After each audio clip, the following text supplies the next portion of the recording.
علامہ واقدی رحمۃ اللہ علیہ اپنا واقعہ خود کہہ رہے ہیں کہ رمضان کی عید کا موقع تھا، میرے پاس کچھ نہیں تھا خرچ کرنے کے لیے، میں نے بیوی سے کہا کیا کروں؟ وہ کہنے لگے جائیے کسی دوست سے جا کر قرض لے لیجئے، ہم اور آپ تو پرانے کپڑے پہن لیں گے، بچوں کو کیا کریں گے؟ یہ پرانے کپڑے پہ کیسے راضی ہوں؟ تو کہنے میں گیا میرے ایک تاجر دوست کے پاس اور اس سے اپنا حال بتایا، تو اس نے ایک تھیلی اٹھائی 12,000 درہم کی اور وہ ساری کی ساری اٹھا کر مجھے دے دی اور کہنے لگے واقعی جاؤ گھر کے اپنے بچوں کی ضرورتیں پوری کرو۔ کہنے کہ میں گھر پر آیا اور گھر پر آ کر میں نے واقعہ بیوی کو سنایا۔ ابھی ہم ڈسکس ہی کر رہے تھے کہ بچوں کا اس کے اندر کیا کیا لینا ہے، اتنے میں میرا ایک ہاشمی دوست آیا اور اس نے کہا واقعی میرے پاس تنگی آ گئی ہے، عید قریب ہو چکی ہے، بچوں کو کھلانے پلانے اور بچوں کے کپڑے اور ان کے لتے کے لیے کچھ نہیں بچا ہے، مجھے کچھ قرض اگر تم دے دو تو میری سہولت ہو جائے۔ علامہ واقدی رحمۃ اللہ علیہ کہنے لگے اپنی بیوی سے کیا کرنا چاہیے؟ کیا عورتیں تھیں، اللہ اکبر۔ وہ عورت کہنے لگی آپ کے دل میں کیا خیال ہے؟ علامہ واقدی کہنے لگے میرے دل میں یہ خیال ہے کہ آدھا آدھا کرتے ہیں، اس کی بھی ضرورت پوری ہو جائے گی، اپنی بھی ضرورت پوری ہو جائے گی۔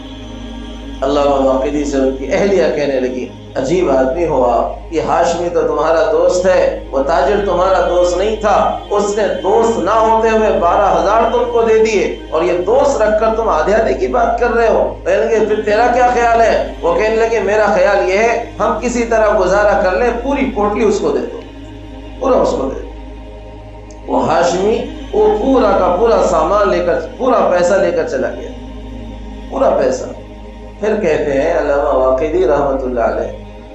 کہ وہ میرا ہاشمی دوست اپنے گھر میں وہ تھیلی رکھ کر بیٹھا ہوا ہی تھا کہ وہ تاجر اس کے گھر پہ پہنچا جو اس کا دوست تھا اور اس سے جا کر کہنے لگا کہ میرے پاس 12,000 ہی تھے، واقدی مانگنے کے لیے آئے تھے، میں نے ان کو دے دیے، عید سامنے آئی ہوئی ہے، بچوں کے لیے کپڑوں کا انتظام میرے پاس بھی نہیں ہے، کچھ قرضہ اگر تم دے دو، تمہارے پاس پیسہ دکھ رہا ہے۔ اس نے کہا میں نے واقدی سے ابھی سے یہ لے کر آیا ہے، اور وہ تھیلی دیکھ کر تعجب کر رہے ہیں کہ یہ تو میں نے واقدی کو دی تھی۔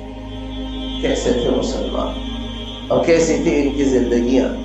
یہاں صورتحال یہ ہے، یہاں صورتحال یہ ہے کہ کمپٹیشن لگا ہوا ہوتا ہے، کمپٹیشن اور مقابلہ لگا ہوا ہوتا ہے، مقابلہ پرایوں کے ساتھ نہیں، اپنوں کے ساتھ گھروں کے اندر، کہ بڑے بھائی سے زیادہ میرے بچے، میرے بچوں سے زیادہ کوئی اور نہیں، اس کے بچوں سے زیادہ کوئی اور نہیں، محلے میں ہم سے زیادہ برانڈڈ کوئی اور نہیں، ہماری گلی میں ہم سے زیادہ قیمتی اور کوئی نہیں، اور دوسرے لوگ ہم کو دیکھ کر اشش کریں۔ لا حول ایسی سوچ پر تو استغفار، ایسی سوچ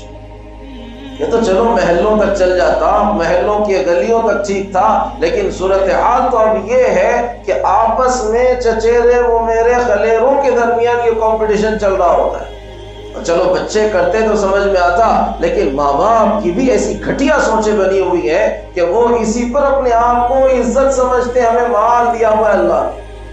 ہم اپنے مال کا مظاہرہ اس عید کے دن کریں گے۔ ایک غریب بھائی اگر گھر کے اندر موجود ہے، ایک غریب شخص اپنے بھائیوں میں موجود ہے، کہیں اور زندگی گزارتا ہے، ایک مالدار بھائی ہے، اس کو احساس تک نہیں اس بات کا کہ میں اپنے بچوں کے ذریعے سے اپنے ہی بھتیجوں کا کتنا کلیجہ کاٹ رہا ہوں،